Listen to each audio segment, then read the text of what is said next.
Hello students, how are you? ठीक हो ना सब लोग?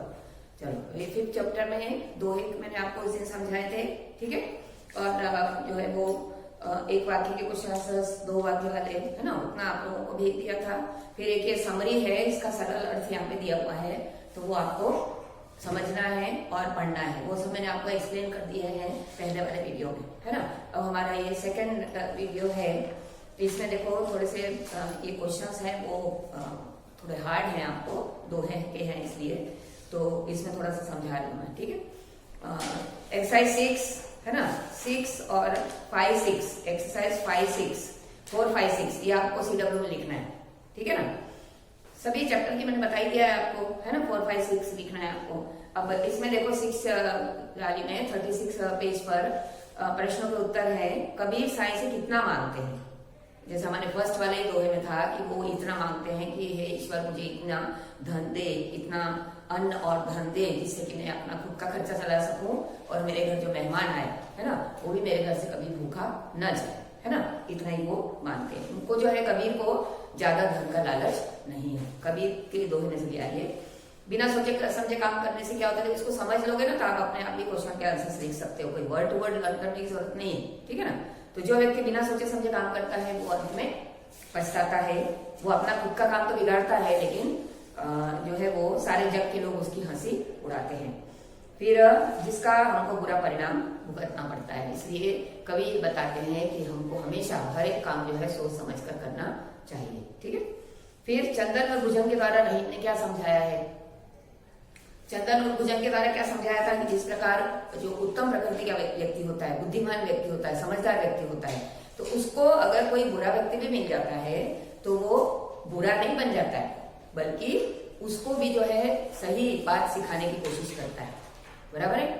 जैसे कि बुरी संगत का उसके ऊपर कोई असर नहीं होता जो अच्छा व्यक्ति होता है, क्योंकि उसके अंदर तो अच्छे गुण होते हैं। वो बुरे लोगों का साथ नहीं देता कभी भी, बल्कि उनको सुधारने की कोशिश करता है, ठीक है। उसी प्रकार एक उदाहरण के द्वारा बताया है कि चंदन का जो वृक्ष होता है बहुत खुशबूदार होता है, लेकिन फिर भी उस पर जो है सांप लिपटे रहते हैं, लेकिन चंदन के वृक्ष पर सांप का के जहर का कोई असर नहीं होता। भुजंग मतलब सर्प होता है, सांप, ठीक है। कोई विष नहीं चढ़ता उसके ऊपर जो है, उसके सांप जो है वो जहाँ पे खुशबू वाली चीज होती है वहीं पर ज्यादा रहते हैं, सुगंध ज्यादा आती है जहाँ पर, ठीक है। फिर उसके बाद है बड़े लोगों के बारे में रहीम क्या कहते हैं? बड़े मतलब कैसे? हाइट में बड़े नहीं है, गुण में बड़े, उनके अंदर बुद्धि है, समझदारी है, गुण है। तो बड़े लोग जो होते हैं वो कभी भी अपनी प्रशंसा खुद नहीं करते हैं, बराबर नहीं कि नहीं मैं तो ऐसा हूं, मैं ये हूं, मेरे को ये आता है, वो आता है, ऐसा सब बड़े लोग कभी भी अपना बड़प्पन दूसरों को नहीं बताते हैं। जितना ज्ञान है उनके पास वो दूसरों को देने की कोशिश करते हैं, बराबर है ना। मतलब वो अभिमान नहीं करते हैं, ठीक है ना, घमंड नहीं दिखाते हैं। तो ऐसे ही बड़े व्यक्ति जो है वो श्रेष्ठ कहलाते हैं। जैसे कि उदाहरण दिया है कि हीरा जो होता है वो बड़े बोल नहीं बोलते हैं। वो व्यक्ति बड़े बोल बोलना एक मुहावरा है। बड़े व्यक्ति जो बड़े बोल कभी नहीं बोलते, जो समझदार होते हैं वो बड़े बोल बोलना मतलब होता है अपनी प्रशंसा अपने आप करना, खुद करना, है ना। तो वो कभी भी ऐसा नहीं करते। जैसे कि हीरा होता है, तो हीरा कितना महंगा होता है, लेकिन वो ये नहीं बताता है कि मैं लाख रुपए का हूँ। ये सिर्फ उदाहरण दिया है ना। हीरा तो इससे भी ज्यादा महंगा आता है। तो ये उस समय का कबीर वगैरह जब का लिखा हुआ है। तो हीरा जो है वो ये नहीं बताता है कि मैं लाख टको मेरो गोल, वो वाला है ना। तो मैं कभी भी वो ये नहीं बताता कि मैं लाख रुपए का हूँ, अपनी प्रशंसा खुद नहीं करता है, ठीक है ना।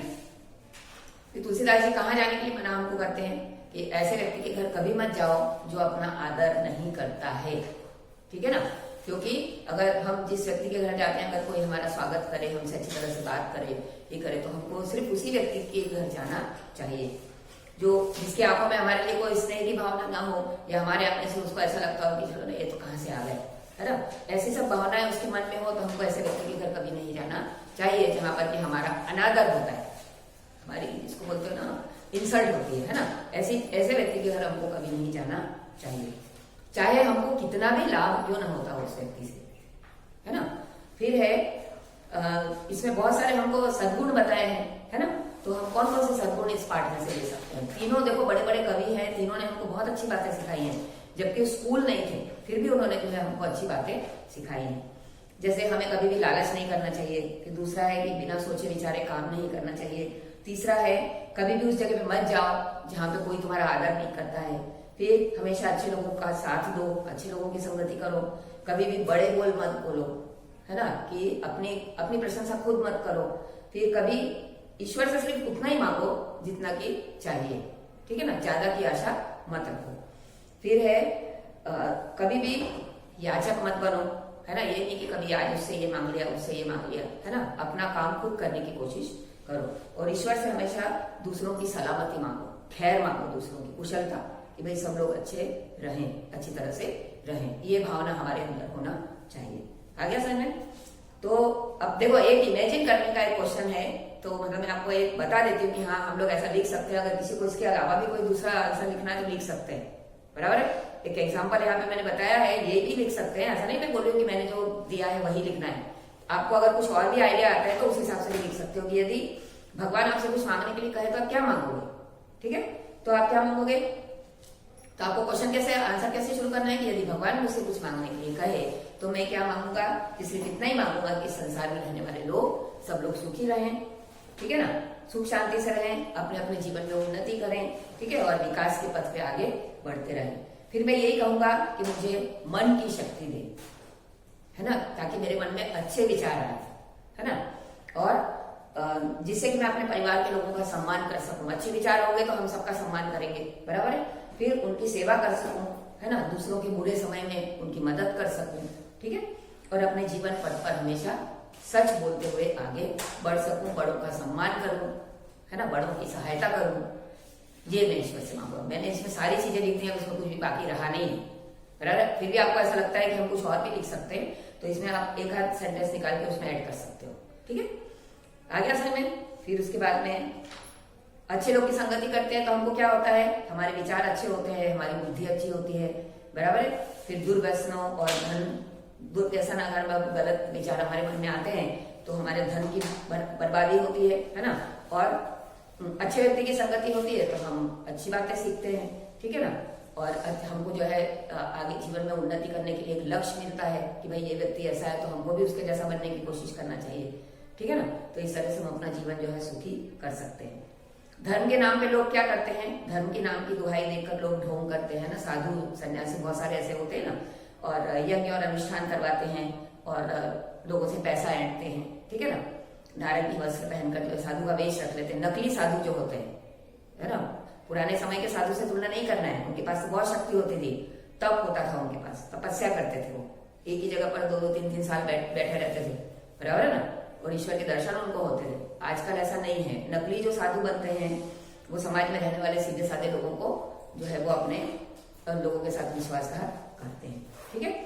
फिर है आपको देखो ये छोटे छोटे हैं, ये आपको समानार्थी शब्द हैं, सिर्फ आपको समानार्थी शब्द लर्न करना है। उद्यम, मेहनत, प्रकृति, स्वभाव, खैर, कुशलता, कुसंग, बुराई, कंचन, सोना, है ना, दुख मतलब कष्ट, भुजंग, सांप, हर्षे मतलब खुश। ये बहुत इंपॉर्टेंट क्वेश्चन देखो, ये वाला पहेली हमको बनाना है। एक आपको तोता शब्द दिया है, तो तोता शब्द से आप पहेली कैसे बनाओगे कि हरे रंग का पक्षी हूं मैं, चोंच है मेरी लाल, हरी मिर्च खाता हूं मैं, बतलाओ मैं कौन हूं, ठीक है।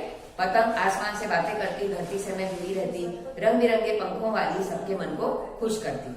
चिड़िया चींची करके शोर मचाती, सुबह होते ही उड़ जाती, घर आंगन का पक्षी हूं मैं, बतलाओ मैं कौन हूं, ठीक है ना। तो इस तरीके से आपको ये पहेली बनाना है। तो पहेली लिखी हुई आपको आती है और उसका नाम लिखने के लिए आता है, या फिर नाम लिखा हुआ आता है और उसमें आपको पहेली बनाने के लिए आती है, ठीक है। हो गया क्लियर सबको? तो यहाँ पर हमारी जो है वीडियो खत्म होती है।